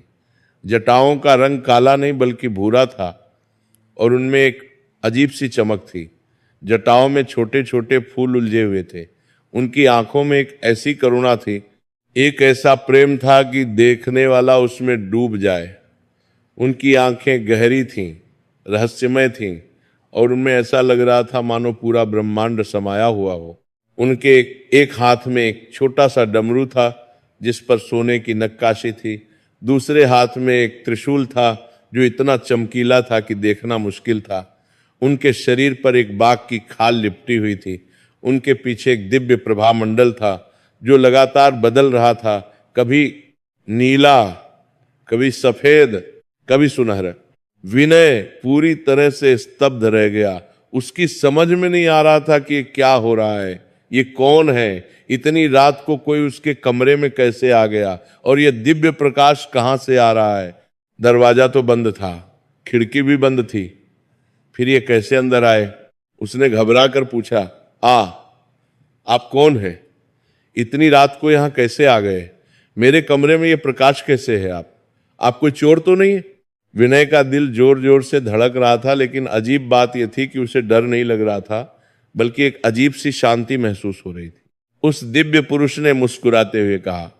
उनकी मुस्कान इतनी मधुर थी, इतनी प्रेमपूर्ण थी कि विनय का सारा भय दूर हो गया। उनकी आवाज बहुत गहरी थी, लेकिन साथ ही बहुत कोमल भी। उनकी आवाज ऐसी थी मानो हजारों नदियां एक साथ बह रही हों। विनय, घबराओ मत, मैं तुम्हारा दुश्मन नहीं हूं, मैं कोई चोर नहीं हूं, मैं तुम्हारी भक्ति से बहुत प्रसन्न हूं, और इसीलिए मैं तुम्हारे पास आया हूं। तुमने आज जो भक्ति की है, तुमने आज जो प्रेम से मुझे पुकारा है, वह सच्ची भक्ति है। उस भक्ति में कोई स्वार्थ नहीं था, कोई लालच नहीं था, कोई दिखावा नहीं था। तुम्हारा मन एकदम साफ था, एकदम शुद्ध था। तुमने मुझे अपने हृदय से पुकारा और मैं आ गया, क्योंकि मैं भोला हूं और मैं अपने भक्तों को कभी निराश नहीं करता। जो मुझे सच्चे मन से पुकारता है, मैं उसके पास जरूर आता हूं। विनय को अभी भी कुछ समझ नहीं आ रहा था। उसने फिर से पूछा, लेकिन महाराज, आप हैं कौन? आपका नाम क्या है? कृपया मुझे बताइए। और आप इतनी रात को यहां क्यों आए हैं? क्या आपको कुछ चाहिए? अगर आपको खाना चाहिए तो मेरे पास ज्यादा नहीं है, लेकिन जो है वो मैं दे दूंगा। उस दिव्य पुरुष ने फिर से मुस्कुराते हुए कहा, विनय, मैं वही हूं जिसे तुम हर रोज पुकारते हो। मैं वही हूं जिसकी तस्वीर के सामने तुम ये टूटा हुआ दिया जलाते हो। मैं वही हूं जिसका नाम तुम रात भर जपते रहे। मैं तुम्हारा शिव हूं, तुम्हारा भोलेनाथ हूं, तुम्हारा महादेव हूं, तुम्हारा शंकर हूं। मैं वही हूं जो तीनों लोकों का स्वामी हूं, जो महाकाल हूं, जो नीलकंठ हूं। मैं तुम्हारे पास इसलिए आया हूं क्योंकि तुमने मुझे अपने दिल से बुलाया। ये सुनते ही विनय की आंखों से आंसुओं की धारा बह निकली। उसे विश्वास नहीं हो रहा था कि भगवान शिव, जो तीनों लोकों के स्वामी हैं, जो महाकाल हैं, जो सृष्टि के रचयिता हैं, वे स्वयं उसके इस छोटे से कमरे में खड़े हैं। वे भगवान शिव, जिनकी कैलाश पर्वत पर गद्दी है, जिनका वाहन नंदी है, जिनके गले में सर्प विराजमान है, वे स्वयं उसके सामने हैं। विनय तुरंत उठा, उसके पैर कांप रहे थे। वो भगवान शिव के चरणों में गिर गया। वो साष्टांग प्रणाम करते हुए जमीन पर लेट गया। उसका पूरा शरीर जमीन को छू रहा था। वो रोते हुए बोला, प्रभु, ये कैसे संभव है? मैं तो बहुत छोटा हूँ, बहुत तुच्छ हूँ, बहुत साधारण हूँ। मैंने तो आपको कुछ दिया भी नहीं। मेरे पास ना धन है, ना वैभव, ना कोई बड़ा चढ़ावा। बस एक टूटा हुआ दिया था जो मैंने जलाया, और आप जैसे महान भगवान, आप जैसे दयालु प्रभु, आप मेरे जैसे गरीब और साधारण प्राणी के पास आ गए। ये मेरा सौभाग्य है या मैं कोई सपना देख रहा हूं? कृपया मुझे चिकोटी काट कर जगा दीजिए। अगर ये सपना है। भगवान शिव ने बड़े प्यार से विनय को उठाया। उन्होंने अपने दोनों हाथों से विनय के कंधे पकड़े और उसे खड़ा किया। उन्होंने अपने हाथ से विनय के आंसू पोंछे। उनका स्पर्श इतना कोमल था, इतना प्रेमपूर्ण था कि विनय को लगा जैसे उसकी मां उसे छू रही हो। भगवान शिव ने कहा, बेटा विनय, तुम अपने आप को छोटा मत समझो। मेरे लिए कोई छोटा या बड़ा नहीं है। मेरे लिए राजा और रंक समान है। मेरे लिए अमीर और गरीब एक समान है। मेरे लिए सबसे बड़ा धन है सच्चा प्रेम और शुद्ध मन, और तुम्हारे पास ये दोनों है। तुम्हारे भाई देवांश ने आज मंदिर में बहुत बड़ी पूजा की है। उन्होंने सोना चांदी चढ़ाया है, 5 पंडितों को बुलाया है, रुद्राभिषेक करवाया है, पूरे गांव को भोजन कराया है। पूरा गांव उनकी तारीफ कर रहा है। लोग कह रहे हैं कि देवांश बहुत बड़ा भक्त है। भगवान शिव ने विराम लिया और फिर कहा, लेकिन मैं मन देखता हूं विनय, मैं दिल देखता हूं, और देवांश के मन में अहंकार है। उन्होंने ये सब इसलिए नहीं किया कि उन्हें मुझसे सच्चा प्रेम है, बल्कि इसलिए किया ताकि लोग उनकी तारीफ करें, ताकि समाज में उनका नाम हो, ताकि वे अपने आप को बड़ा भक्त साबित कर सकें। उनकी भक्ति दिखावे की भक्ति है। उन्होंने मुझसे प्रेम नहीं किया। उन्होंने तो बस एक सौदा किया है, मैं तुम्हें इतना दूंगा तो तुम मुझे इतना दो। ये भक्ति नहीं है, ये व्यापार है।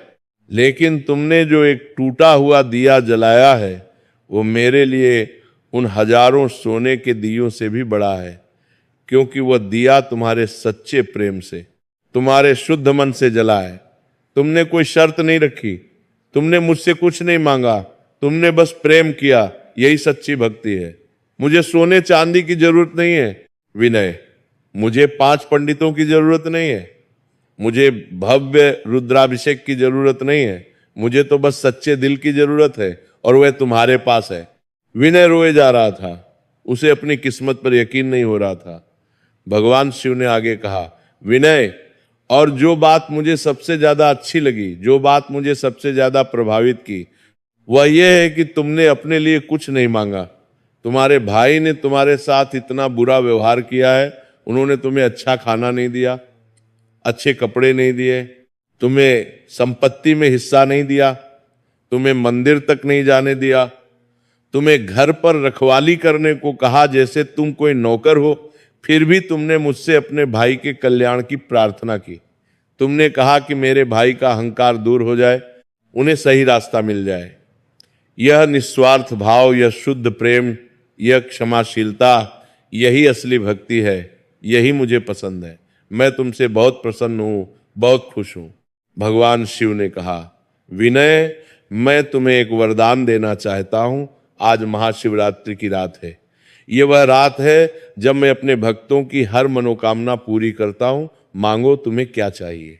मैं तुम्हें धन दे सकता हूं, यश दे सकता हूं, संपत्ति दे सकता हूं, लंबी उम्र दे सकता हूं, स्वास्थ्य दे सकता हूं, मैं तुम्हें राज्य दे सकता हूं, मैं तुम्हें विद्या दे सकता हूं, मैं तुम्हें विद्या दे सकता हूं, मैं तुम्हें कोई भी शक्ति दे सकता हूं। जो भी तुम्हारा मन करे वो मांग लो। आज महाशिवरात्रि की रात है, और इस रात को मांगा गया वरदान कभी खाली नहीं जाता। मैं वचन देता हूं कि तुम जो भी मांगोगे वो मैं तुम्हें दूंगा। विनय ने हाथ जोड़कर आंखों में आंसू भरकर कहा, प्रभु, मुझे कुछ नहीं चाहिए, वाकई कुछ नहीं चाहिए। मेरे लिए तो यही बहुत है, यही काफी है, यही पर्याप्त है कि आपने मुझे अपने दर्शन दिए। आज मैं धन्य हो गया, आज मेरा जीवन सफल हो गया, आज मेरा जन्म सार्थक हो गया। मुझे न धन चाहिए, न संपत्ति, न यश, न प्रतिष्ठा, न राज्य, न शक्ति। बस इतना चाहता हूं कि मैं हमेशा आपके चरणों में बना रहूं। मेरा मन हमेशा आपके प्रति समर्पित रहे, मैं कभी आपको भूलूं नहीं। मेरी हर सांस में आपका नाम हो, मेरे हर विचार में आप हो, मेरे हर काम में आपका आशीर्वाद हो, मेरे हर काम में आपका आशीर्वाद हो। मार के टुपरसी में पास में, मार की तरफ से, मेरे मार की तरफ से आपकी तरफ रहे, मार की तरफ से आपके तरफसी में मार। और हाँ प्रभु, विनय ने जारी रखा, अगर आप कुछ देना ही चाहते हैं, अगर आप वरदान देना ही चाहते हैं, तो मेरे भाई को सही रास्ता दिखा दीजिए। उनके मन में जो अहंकार है, जो लालच है, जो दिखावा है वह सब दूर हो जाए, उन्हें समझ आ जाए कि असली भक्ति क्या होती है, उन्हें पता चल जाए कि आप दिल देखते हो, दिखावा नहीं। वे भले ही मुझसे कठोरता से बात करते, मुझे अच्छा नहीं रखते, लेकिन है तो मेरे भाई, खून का रिश्ता है। मेरी माँ ने कहा था कि हमेशा एक दूसरे का ख्याल रखना, तो प्रभु मेरे लिए कुछ नहीं, बस मेरे भाई का कल्याण कर दीजिए, यही मेरी एकमात्र इच्छा है। भगवान शिव की आंखों में आंसू आ गए, महाकाल की आंखों में आंसू, वे आंसू खुशी के थे, प्रेम के थे। उन्होंने कहा, विनय तुम सच में एक महान भक्त हो, तुम्हारा ये निस्वार्थ भाव, तुम्हारी ये क्षमाशीलता, तुम्हारा ये शुद्ध प्रेम मुझे बहुत पसंद आया। तुमने अपने लिए कुछ नहीं मांगा, अपने भाई के लिए मांगा। यही सच्ची मानवता है, यही सच्चा धर्म है। तथास्तु, मैं तुम्हारे भाई को जरूर सही रास्ता दिखाऊंगा। मैं उन्हें एक ऐसा सबक सिखाऊंगा कि उनका अहंकार हमेशा के लिए खत्म हो जाएगा। वे समझ जाएंगे कि असली भक्ति क्या होती है। और सुनो विनय, भगवान शिव ने कहा, तुम्हें मेरा आशीर्वाद है कि तुम हमेशा मेरे भक्त बने रहोगे। तुम्हारी भक्ति कभी कम नहीं होगी, तुम्हारा प्रेम कभी कम नहीं होगा, और तुम्हें जल्द ही तुम्हारा हक मिलेगा। तुम्हारे साथ जो अन्याय हुआ है, जो अत्याचार हुआ है, वह सब दूर होगा। तुम्हारे दिन बदलेंगे, तुम्हारे जीवन में खुशियां आएंगी, पर धैर्य रखो, समय आने पर सब ठीक हो जाएगा। भोलेनाथ के भक्त को कभी दुखी नहीं रहना पड़ता। इतना कहकर भगवान शिव ने विनय के सिर पर हाथ रखा। उनका हाथ बहुत ठंडा था, लेकिन उसमें एक अजीब सी ऊर्जा थी। विनय को लगा कि उसके पूरे शरीर में एक दिव्य ऊर्जा दौड़ गई है। एक अद्भुत शांति और आनंद का अनुभव हो रहा था। ऐसा लग रहा था मानो उसके सारे दुख, सारे कष्ट, सारी थकान दूर हो गई हो, एक नई ऊर्जा, एक नया जीवन मिल गया हो। भगवान शिव धीरे धीरे अंतर ध्यान होने लगे। वह दिव्य प्रकाश कम होने लगा, उनकी आकृति धुंधली होने लगी, और कुछ ही क्षणों में सब कुछ सामान्य हो गया। वह दिव्य प्रकाश चला गया, वह दिव्य सुगंध धीरे धीरे कम होने लगी, लेकिन विनय के कमरे में अभी भी वह दिव्य सुगंध की हल्की सी महक बाकी थी। वह टूटा हुआ दिया अभी भी जल रहा था। विनय वहीं जमीन पर बैठ गया। उसके पैरों में ताकत नहीं थी। उसे लग रहा था कि यह सब एक सपना था, लेकिन उसके दिल में जो आनंद था, उसके मन में जो शांति थी, वो बता रही थी कि यह सपना नहीं बल्कि सच था। भगवान शिव सच में उसके पास आए थे। भोलेनाथ ने सच में उसे दर्शन दिए थे। वो रोए जा रहा था, खुशी के आंसू थे। वो बार बार कह रहा था, धन्य हो गया, धन्य हो गया, धन्य हो गया। अगली सुबह जब सूरज की पहली किरण धरती पर पड़ी तो पूरा गांव जाग उठा। महाशिवरात्रि की रात खत्म हो गई थी। मंदिर में पूरी रात जागरण चला था। लोग अब धीरे धीरे अपने अपने घर लौट रहे थे। थके हुए थे, लेकिन खुश थे। सबके चेहरे पर संतुष्टि थी कि उन्होंने महाशिवरात्रि का जागरण पूरा किया।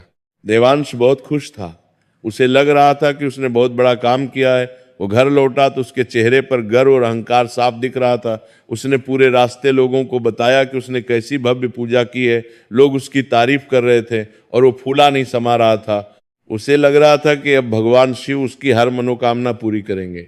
घर पहुंचकर देवांश ने विनय को देखा। विनय अपने कमरे से बाहर निकल रहा था। उसके चेहरे पर एक अजीब सी शांति थी, एक अजीब सा तेज था। देवांश ने व्यंग्य से कहा, अरे तुम तो घर पर ही रहे, रात भर क्या किया? सोते रहे या कुछ काम भी किया? तुमने तो महाशिवरात्रि का जागरण भी नहीं किया। तुम्हें तो भगवान की भक्ति में कोई रुचि नहीं है। देखो मैंने कैसी पूजा की है, पूरा गांव मेरी तारीफ कर रहा है। लोग कह रहे हैं कि ऐसी भव्य पूजा पहले कभी नहीं हुई। भगवान शिव भी मुझसे बहुत प्रसन्न होंगे। तुम तो बस काम करते रहते हो, तुम्हें धर्म कर्म से कोई लेना देना नहीं है। विनय ने कुछ नहीं कहा, बस धीरे से मुस्कुरा दिया। उसे पता था कि जो उसके साथ हुआ है वो किसी को बताने की चीज नहीं है। वो उसके और भगवान शिव के बीच का एक पवित्र राज था, एक दिव्य रहस्य था। वो चुपचाप अपने काम में लग गया। कुछ दिन बीत गए। देवांश का घमंड और भी बढ़ गया। वह गांव में हर किसी को बताता रहता कि वह कितना बड़ा शिव भक्त है और उसने कैसी भव्य पूजा की थी। वह कहता रहता कि भगवान शिव उससे बहुत प्रसन्न होंगे और जल्द ही उसकी सारी मनोकामनाएं पूरी होंगी। लेकिन धीरे धीरे उसके जीवन में अजीब और अप्रत्याशित चीजें होने लगी। पहले तो उसकी फसल खराब होने लगी। जिस खेत में हमेशा अच्छी फसल होती थी, जो खेत सबसे उपजाऊ था, इस बार अचानक उस खेत में कीड़े लग गए। ऐसे कीड़े जो पहले कभी नहीं देखे गए थे। उन कीड़ों ने पूरी फसल छट कर दी। किसान आए, कीटनाशक डाले, लेकिन कुछ काम नहीं आया। पूरी फसल बर्बाद हो गई। देवांश को बहुत बड़ा नुकसान हुआ। फिर उसके व्यापार में नुकसान होने लगा। उसने एक बड़ा सौदा किया था। उसने एक व्यापारी को बहुत सारा अनाज बेचा था उधार में।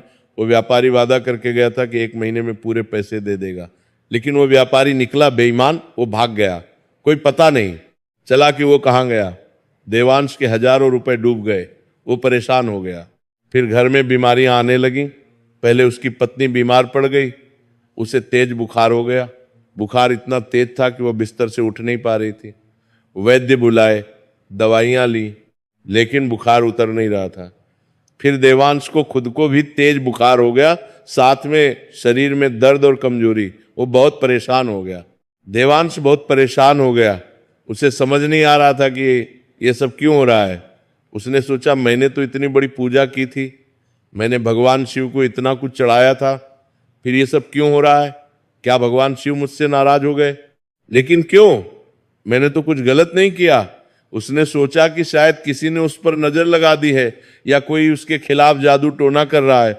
उसने कई तांत्रिकों को बुलाया।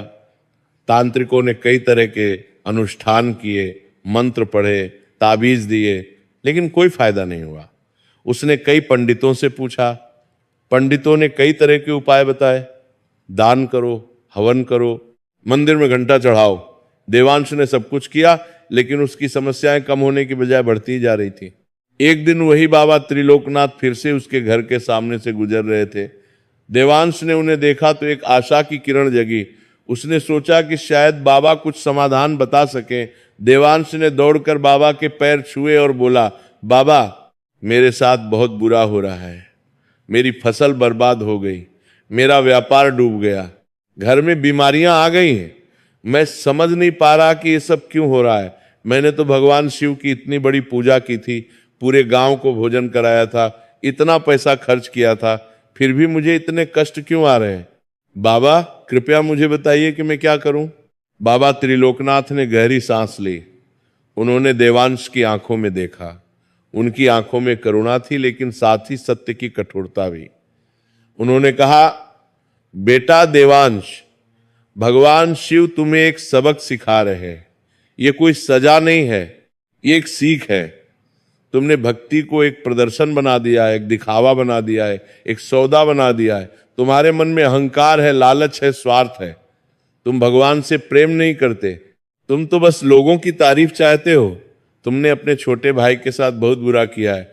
जब तक तुम ये सब नहीं छोड़ोगे, जब तक तुम्हारा मन शुद्ध नहीं होगा, तब तक तुम्हारे कष्ट दूर नहीं होंगे। देवांश को यह बात सुनकर बहुत बुरा लगा। उसने गुस्से में कहा, बाबा, ये आप क्या कह रहे हैं? मैंने तो इतनी बड़ी पूजा की है, इतना दान किया है, सोना चांदी चढ़ाया है, 5 पंडित बुलाए थे, रुद्राभिषेक करवाया था, पूरे गांव को खाना खिलाया था, फिर भी मुझे कष्ट क्यों हो रहे हैं? और मेरे भाई ने तो कुछ नहीं किया, वो तो घर पर ही सोता रहा। उसने न कोई पूजा की, न कोई दान किया, फिर भी वो तो बिल्कुल ठीक है, उसे कोई परेशानी नहीं है। ये कैसा न्याय है? ये कैसा भगवान है जो सच्चे भक्त को कष्ट देता है और जो भक्ति नहीं करता उसे सुखी रखता है? बाबा ने शांति से लेकिन दृढ़ता से कहा, देवांश, तुमने सोना चांदी चढ़ाया, ये सच है, लेकिन तुमने ये सब अपने अहंकार के लिए किया, भगवान के प्रेम के लिए नहीं। तुम्हारी भक्ति में दिखावा था, प्रेम नहीं। तुम्हारी पूजा में स्वार्थ था, समर्पण नहीं। तुम्हारे भाई ने भले ही कुछ नहीं चढ़ाया, लेकिन उसका मन साफ है, उसके दिल में सच्चा प्रेम है। भगवान शिव मन देखते हैं, चढ़ावा नहीं। भगवान दिल देखते हैं, दिखावा नहीं। तुम अपने भाई को देखो, बाबा ने जारी रखा, उसके पास कुछ भी नहीं है, फिर भी वो कितना खुश है, कितना शांत है। उसके जीवन में शांति है क्योंकि उसका मन शुद्ध है। और तुम्हारे पास सब कुछ है, फिर भी तुम परेशान हो क्योंकि तुम्हारा मन अशुद्ध है। धन से खुशी नहीं मिलती, मन की शुद्धता से मिलती है। यश से शांति नहीं मिलती, प्रेम से मिलती है। जब तक तुम अपने अहंकार को नहीं छोड़ोगे, जब तक तुम सच्ची भक्ति नहीं करोगे, तब तक तुम्हें शांति नहीं मिलेगी। देवांश को ये बात बहुत चुभ गई। उसने बाबा को जल्दी से जाने को कह दिया, लेकिन बाबा की बात उसके दिमाग में घूमती रही। पूरा दिन वो सोचता रहा, रात को भी नींद नहीं आई। वो बार बार यही सोच रहा था कि क्या सच में उसकी भक्ति में कोई कमी है, क्या सच में वो गलत रास्ते पर है। उस रात देवांश को नींद नहीं आई। वो बार बार करवट बदलता रहा। उसके मन में कई सवाल उठ रहे थे। आधी रात के समय उसकी नींद खुल गई। वह उठा और पानी पीने के लिए बाहर गया। तभी उसने देखा कि विनय के कमरे से हल्की रोशनी आ रही है। उसे लगा कि शायद विनय अभी तक जग रहा है। वो चुपके से उठा और विनय के कमरे की ओर गया। उसने दरवाजे की दरार से अंदर झांका और जो उसने देखा वो देखकर उसका दिल पिघल गया। विनय अपने उसी टूटे हुए दिए के सामने बैठा था और बड़े प्रेम से भगवान शिव से बातें कर रहा था। उसकी आंखें बंद थीं और चेहरे पर एक अद्भुत शांति थी। वह कह रहा था, हे भोलेनाथ, मेरे भाई को सही रास्ता दिखाइए, उनके मन का अहंकार दूर कीजिए, उन्हें समझ आ जाए कि असली भक्ति क्या होती है। मुझे कुछ नहीं चाहिए प्रभु, बस मेरे भाई का कल्याण हो जाए। वे मेरे साथ चाहे कैसा भी व्यवहार करें, पर हैं तो मेरे भाई। माँ ने कहा था कि हमेशा एक दूसरे का ख्याल रखना। मैं अपने वादे को पूरा कर रहा हूं माँ। ये सुनकर देवांश की आंखें भर आईं। उसे पहली बार एहसास हुआ कि असली भक्त कौन है। जिस भाई के साथ उसने इतना बुरा व्यवहार किया, जिसे उसने अच्छा खाना नहीं दिया, अच्छे कपड़े नहीं दिए, जिसे उसने संपत्ति में हिस्सा नहीं दिया, जिसे उसने मंदिर तक नहीं जाने दिया, वही भाई आज रात भर उसके लिए भगवान से प्रार्थना कर रहा है। देवांश वहीं दरवाजे के पास जमीन पर बैठ गया। उसे अपनी सारी गलतियां याद आने लगीं। उसे लगा कि उसने अपनी पूरी जिंदगी दिखावे में, अहंकार में और स्वार्थ में बिता दी। उसने कभी सच्चे मन से भगवान को नहीं पुकारा। उसने हमेशा भगवान से कुछ न कुछ मांगा। उसने कभी निस्वार्थ भाव से प्रेम नहीं किया। और सबसे बड़ी गलती यह है कि उसने अपने छोटे भाई के साथ बहुत बुरा किया, जो उसे बेहद प्यार करता था। देवांश वहीं बैठा रोने लगा। उसे अपनी सारी गलतियों का एहसास हो गया। अगली सुबह जब सूरज निकला तो देवांश बहुत शर्मिंदा था। उसकी आंखें सूजी हुई थीं। वह विनय के पास गया। विनय खेत जाने की तैयारी कर रहा था। देवांश ने उसके पैर छुए और रोते हुए कहा, विनय, मुझे माफ कर दो भाई, मुझे माफ कर दो। मैंने तुम्हारे साथ बहुत गलत किया। मैंने तुम्हें अच्छा नहीं रखा। मैं अपने घमंड में, अपने अहंकार में अंधा हो गया था। मुझे लगता था कि मैं बहुत बड़ा भक्त हूं, लेकिन असली भक्त तो तुम हो। मैंने बड़ी बड़ी पूजा की, लेकिन मेरा मन खाली था। तुमने बस एक दिया जलाया, लेकिन तुम्हारा मन भगवान के प्रेम से भरा हुआ था। मुझे माफ कर दो भाई। विनय ने तुरंत उसे उठाया और गले लगा लिया। उसकी आंखों में भी आंसू थे। उसने कहा, भैया, आप ऐसा मत कहिए। आप मेरे बड़े भाई हैं। ये सब तो भोलेनाथ की कृपा है। उन्होंने आपको सही रास्ता दिखाया है। अब सब ठीक हो जाएगा। हम फिर से माँ की तरह साथ रहेंगे, एक परिवार की तरह। दोनों भाई एक दूसरे से लिपट कर रोने लगे। उस दिन के बाद देवांश पूरी तरह से बदल गया। उसने अपना सारा दिखावा छोड़ दिया। अब वो चुपचाप भक्ति करता। उसने विनय के साथ बहुत अच्छा व्यवहार करना शुरू किया। उसने घर की संपत्ति को बराबर बांट दिया। उसने विनय को वह सम्मान दिया जो उसका हक था। धीरे धीरे उसके सारे कष्ट दूर होने लगे। उसकी अगली फसल बहुत अच्छी हुई। उसका व्यापार फिर से चलने लगा। घर में सुख शांति लौट आई। उसकी पत्नी और वह खुद भी स्वस्थ हो गए। अगले साल जब महाशिवरात्रि फिर आई तो देवांश ने कोई भव्य पूजा नहीं की। इस बार उसने बस एक साधारण दिया जलाया, कुछ बेल पत्र चढ़ाए और सच्चे मन से भगवान शिव से प्रार्थना की। उस रात दोनों भाइयों ने मिलकर जागरण किया। उन्होंने एक साथ ओम नमः शिवाय का जाप किया और उस रात एक अद्भुत चमत्कार हुआ। दोनों भाइयों को भगवान शिव के दर्शन हुए। भगवान शिव प्रकट हुए और उन्होंने दोनों भाइयों को आशीर्वाद दिया। उन्होंने कहा, यही सच्ची भक्ति है। जब मन में प्रेम हो, अहंकार ना हो, स्वार्थ ना हो और भाई भाई में प्रेम हो, तब मैं प्रसन्न होता हूं। देवांश, तुमने अपनी गलती स्वीकार की और अपने आप को बदला, ये बहुत बड़ी बात है। और विनय, तुमने अपने भाई के लिए प्रार्थना की जबकि उसने तुम्हारे साथ बुरा किया था। ये निस्वार्थ प्रेम मुझे बहुत पसंद है। तुम दोनों ने मिलकर मुझे साबित कर दिया कि खून का रिश्ता सबसे पवित्र होता है, और जब भाई मिलकर प्रेम से रहते हैं तो मैं उनके घर में हमेशा वास करता हूं। भगवान शिव ने आगे कहा, महाशिवरात्रि का असली अर्थ यही है कि अपने अंदर के अंधकार को, अपने अंदर के अहंकार को, अपने अंदर के स्वार्थ को, अपने अंदर के द्वेष को दूर करो और प्रेम के प्रकाश को आने दो। जीवन में सबसे बड़ी पूजा है प्रेम, सबसे बड़ा दान है क्षमा, सबसे बड़ा व्रत है सच्चाई, और सबसे बड़ा तीर्थ है शुद्ध मन। जिसके पास ये चार चीजें हैं उसे मेरी कृपा सदा प्राप्त रहती है। देवांश, भगवान ने कहा, तुम्हारे जीवन में जो कष्ट आए वे तुम्हें सजा देने के लिए नहीं बल्कि तुम्हें जगाने के लिए थे। कभी कभी मैं अपने भक्तों को कष्ट देता हूं ताकि वे सही रास्ते पर आ जाएं। तुम्हारे कष्टों ने तुम्हें असली भक्ति का अर्थ समझा दिया। अब तुम्हारा जीवन सुख और शांति से भरा रहेगा, तुम्हारा व्यापार फलेगा फूलेगा, तुम्हारे घर में संतान का सुख मिलेगा। लेकिन हमेशा याद रखना कि सच्ची भक्ति मन की शुद्धता में होती है, दिखावे में नहीं। फिर भगवान शिव ने विनय की ओर देखा और कहा, विनय, तुम्हारी निस्वार्थ भक्ति, तुम्हारा सच्चा प्रेम और तुम्हारा क्षमाशील स्वभाव मुझे बहुत प्रिय है। तुमने कभी किसी से कुछ नहीं मांगा, तुमने बस प्रेम किया, यही मुझे चाहिए। तुम्हारे जीवन में हमेशा मेरी कृपा बनी रहेगी, तुम्हारा परिवार सुखी रहेगा, तुम्हारे घर में धन धान्य की कभी कमी नहीं होगी, और सबसे बड़ी बात, तुम्हारे मन में जो शांति है, जो संतोष है, वो हमेशा बना रहेगा, क्योंकि असली धन यही है, मन की शांति, आत्मा का संतोष। भगवान शिव ने दोनों भाइयों को एक साथ आशीर्वाद दिया। उन्होंने कहा, तुम दोनों हमेशा साथ रहो, एक दूसरे का ख्याल रखो। भाई भाई का प्रेम सबसे पवित्र होता है। दुनिया में सब कुछ बदल सकता है, लेकिन खून का रिश्ता नहीं बदलता। तुम्हारी माँ ने तुम्हें जो संस्कार दिए थे उन्हें हमेशा याद रखो, और अपनी आने वाली पीढ़ियों को भी यही सिखाना कि सच्ची भक्ति मन की शुद्धता में होती है, दिखावे में नहीं।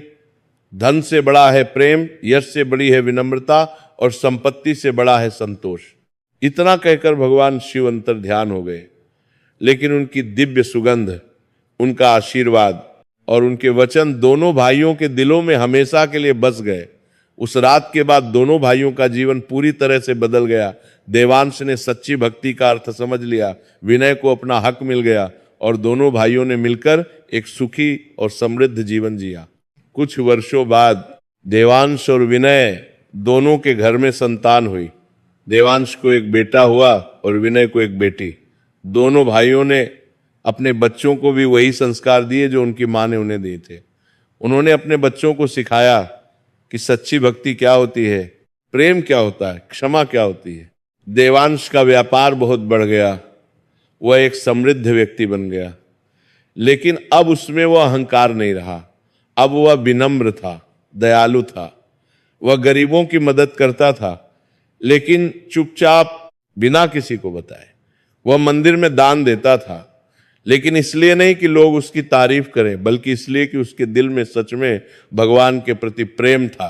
विनय भी बहुत खुश था, उसके पास भी अब अच्छी संपत्ति थी, अच्छा घर था, अच्छे कपड़े थे, लेकिन उसमें कोई बदलाव नहीं आया। वो वैसा ही सरल, वैसा ही विनम्र और वैसा ही प्रेमपूर्ण रहा। वह रोज सुबह उठकर भगवान शिव की पूजा करता था। वह अभी भी उसी टूटे हुए दिए में तेल डालता था और उसे जलाता था, क्योंकि वह दिया उसके लिए सिर्फ एक दिया नहीं था, वह उसकी माँ की निशानी था, और वह रात की याद था जब भगवान शिव ने उसे दर्शन दिए थे। दोनों भाइयों ने मिलकर गांव में एक छोटा सा स्कूल खोला, जहां गरीब बच्चे मुफ्त में पढ़ सकते थे। उन्होंने एक धर्मशाला भी बनवाई जहां बाहर से आने वाले यात्री रुक सकते थे। उन्होंने गांव के शिव मंदिर की भी मरम्मत करवाई, लेकिन यह सब उन्होंने चुपचाप किया, बिना किसी शोर शराबे के, बिना किसी दिखावे के। हर साल महाशिवरात्रि आती थी और दोनों भाई मिलकर पूजा करते थे, लेकिन अब वो पूजा बहुत सरल होती थी। बस एक दिया, कुछ बेलपत्र, कुछ फूल, और सबसे महत्वपूर्ण सच्चा प्रेम और शुद्ध मन। और हर बार उन्हें लगता था कि भगवान शिव उनके साथ हैं, उनके आसपास हैं, उनके दिलों में हैं। गांव के लोग देवांश और विनय को बहुत इज्जत की नजर से देखते थे। वे कहते थे, देखो कैसे दो भाई एक दूसरे से प्रेम करते हैं, देखो कैसे वे मिलकर सबकी मदद करते हैं। देखो कैसे उन्होंने अपने जीवन को भगवान शिव के चरणों में समर्पित कर दिया है। यही सच्चे भक्त हैं। बाबा त्रिलोकनाथ कभी कभी उनके घर आते थे। वे देवांश और विनय को देखकर बहुत खुश होते थे। वे कहते थे, तुम दोनों ने सच्ची भक्ति का अर्थ समझ लिया है, तुम दोनों ने जीवन का असली उद्देश्य समझ लिया है। भगवान शिव हमेशा तुम्हारे साथ रहेंगे। समय बीतता गया, दोनों भाइयों के बच्चे बड़े हुए। उन्होंने भी अपने पिताओं से वही सीखा जो उनके दादी ने अपने बेटों को सिखाया था, सच्ची भक्ति, निस्वार्थ प्रेम और मन की शुद्धता।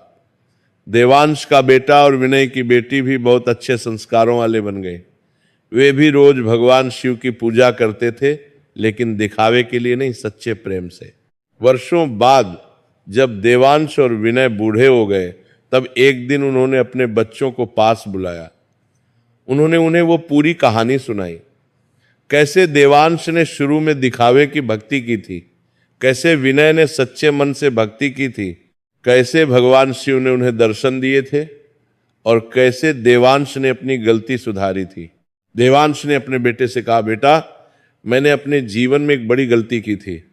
मैंने सोचा था कि भगवान को प्रसन्न करने के लिए बड़ी बड़ी पूजा करनी पड़ती है, सोना चांदी चढ़ाना पड़ता है, लोगों को दिखाना पड़ता है कि मैं कितना बड़ा भक्त हूं। लेकिन मैं गलत था। भगवान शिव को दिखावा नहीं, दिल की सच्चाई चाहिए। तुम हमेशा याद रखना कि सच्ची भक्ति मन की शुद्धता में होती है। विनय ने अपनी बेटी से कहा, बेटी, तुम्हारी दादी ने मुझे सिखाया था कि भगवान से कभी कुछ मांगना नहीं चाहिए, बस उनसे प्रेम करना चाहिए। मैंने यही किया और भगवान ने मुझे सब कुछ दिया। तुम भी हमेशा ऐसा ही करना। भगवान से प्रेम करो, लोगों से प्रेम करो, अपने परिवार से प्रेम करो। प्रेम ही सबसे बड़ी भक्ति है। एक भक्ति है प्रेम में। दोनों बच्चों ने अपने पिताओं की बात ध्यान से सुनी और उनके पैर छुए। उन्होंने वादा किया कि वे भी अपने जीवन में सच्ची भक्ति करेंगे और अपनी आने वाली पीढ़ियों को भी यही सिखाएंगे। कुछ वर्षों बाद देवांश और विनय दोनों ने इस दुनिया को छोड़ दिया, लेकिन उनकी कहानी, उनके संस्कार और उनकी सीख आज भी उस गांव में जीवित है। हर साल महाशिवरात्रि पर उस गांव के लोग इस कथा को सुनाते हैं और नई पीढ़ी को सिखाते हैं कि सच्ची भक्ति क्या होती है। उस गांव के शिव मंदिर में आज भी एक छोटा सा संग्रहालय है, जिसमें वह टूटा हुआ मिट्टी का दिया रखा हुआ है। वही दिया जिसमें विनय ने तेल डालकर जलाया था और जिसे देखकर भगवान शिव प्रसन्न हुए थे। लोग उस दिए को देखने आते हैं और समझते हैं कि भगवान को बड़े बड़े चढ़ावे नहीं, सच्चे दिल की जरूरत होती है। भक्त बंधुओं, ये कथा हमें कई महत्वपूर्ण सीख देती है। पहली सीख ये है कि भगवान शिव को दिखावे की भक्ति नहीं, सच्चे मन की भक्ति चाहिए। हम चाहे कितना भी बड़ा चढ़ावा चढ़ाएं, चाहे कितनी भी भव्य पूजा करें, अगर हमारे मन में अहंकार है, स्वार्थ है, तो वे सब बेकार है। भगवान मन देखते हैं, बाहरी दिखावा नहीं। दूसरी सीख ये है कि महाशिवरात्रि का पर्व केवल बड़ी बड़ी पूजा करने का नहीं, बल्कि अपने मन को शुद्ध करने का, अपने अंदर के अंधकार को दूर करने का और प्रेम की ज्योति जलाने का दिन है। महाशिवरात्रि का असली अर्थ है अपने अंदर के अहंकार, लालच, द्वेष, ईर्ष्या को खत्म करना और प्रेम, करुणा, क्षमा को अपने जीवन में लाना। तीसरी सीख यह है कि भाई का प्रेम बहुत पवित्र होता है। हमें अपने परिवार के साथ हमेशा प्रेम से रहना चाहिए, उनका सम्मान करना चाहिए, उनका ख्याल रखना चाहिए। संपत्ति, धन और सांसारिक चीजों से बड़ा है परिवार का प्रेम। चौथी सीख यह है कि क्षमा करना सबसे बड़ी शक्ति है। विनय ने अपने भाई को क्षमा किया, जबकि उसके भाई ने उसके साथ बहुत बुरा किया था। यह क्षमाशीलता ही थी जिसने भगवान शिव को प्रसन्न किया। पांचवी सीख यह है कि निस्वार्थ भाव से प्रेम करना और दूसरों की भलाई की प्रार्थना करना सबसे बड़ी भक्ति है। विनय ने अपने लिए कुछ नहीं मांगा, अपने भाई के कल्याण की प्रार्थना की। यही सच्चा प्रेम है, यही सच्ची भक्ति है। छठी सीख यह है कि भगवान हमें कभी कभी कष्ट देते हैं, लेकिन वो कष्ट हमारे भले के लिए होता है। वो कष्ट हमें सही रास्ते पर लाने के लिए होता है। देवांश को जो कष्ट आए वे उसे सजा देने के लिए नहीं, बल्कि उसे जगाने के लिए थे। सातवीं सीख यह है कि गलती स्वीकार करना और अपने आप को बदलना सबसे बड़ी बहादुरी है। देवांश ने अपनी गलती स्वीकार की और अपने आप को बदल लिया। यही उसकी असली शक्ति थी। 8वीं सीख यह है कि सच्ची संपत्ति धन में नहीं, मन की शांति में होती है। विनय के पास कुछ नहीं था, फिर भी वो खुश था क्योंकि उसके मन में शांति थी। देवांश के पास सब कुछ था, फिर भी वो परेशान था क्योंकि उसके मन में अशांति थी। 9वीं सीख यह है कि छोटी छोटी चीजों में भी भगवान होते हैं। वो टूटा हुआ दिया, वो साधारण तेल, लेकिन जब उसे सच्चे प्रेम से जलाया गया तो भगवान शिव प्रसन्न हो गए।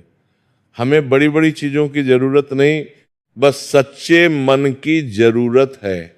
10वीं और सबसे महत्वपूर्ण सीख यह है कि भगवान शिव भोले हैं, दयालु हैं और अपने भक्तों से बहुत प्रेम करते हैं। जो भक्त उन्हें सच्चे मन से पुकारता है वे उसके पास जरूर आते हैं, चाहे वह कितना भी गरीब हो, कितना भी साधारण हो। अगर उसका मन साफ है तो भगवान शिव उसके हैं। इस महाशिवरात्रि के पावन दिन पर हम सब ये संकल्प लें कि हम अपने मन को शुद्ध रखेंगे, अहंकार को त्यागेंगे, दिखावे से दूर रहेंगे और सच्चे प्रेम से भोलेनाथ की भक्ति करेंगे। हम अपने परिवार के साथ प्रेम से रहेंगे, दूसरों को क्षमा करेंगे और निस्वार्थ भाव से सबकी भलाई की प्रार्थना करेंगे। याद रखिए, भगवान शिव को सोना चांदी नहीं, आपका सच्चा प्रेम चाहिए। उन्हें बड़ी बड़ी पूजा नहीं, आपका शुद्ध मन चाहिए। उन्हें दिखावा नहीं, आपकी सच्चाई चाहिए। एक छोटा सा दिया भी काफी है अगर वो सच्चे प्रेम से जलाया गया हो। एक छोटी सी प्रार्थना भी काफी है अगर वो सच्चे दिल से की गई हो। भगवान शिव महाकाल हैं, वे सर्वशक्तिमान हैं, वे सबके हैं। वे अमीर गरीब छोटे बड़े का भेद नहीं करते, वे बस मन देखते हैं। और अगर आपका मन साफ है, अगर आपका प्रेम सच्चा है तो भोलेनाथ आपके भी हैं, बिल्कुल वैसे ही जैसे वे विनय के थे। इस कथा को सुनने वाला हर व्यक्ति धन्य है। इस कथा में छिपे संदेश को समझने वाला हर व्यक्ति भाग्यशाली है और इस कथा की सीख को अपने जीवन में उतारने वाला हर व्यक्ति भगवान शिव का सच्चा भक्त है। आज महाशिवरात्रि की इस पावन रात्रि में आप जहां भी हैं, चाहे आप मंदिर में हो या घर पर, चाहे आपके पास बड़ा चढ़ावा हो या एक छोटा सा दिया, बस अपने मन को शुद्ध कीजिए, अपने दिल से भगवान शिव को पुकारिए और देखिए कैसे भोलेनाथ आपके पास आते हैं। जय भोलेनाथ, जय महाकाल, जय नीलकंठ, जय त्र्यंबकेश्वर, हर हर महादेव। बोलो महादेव की जय। ओम नमः शिवाय।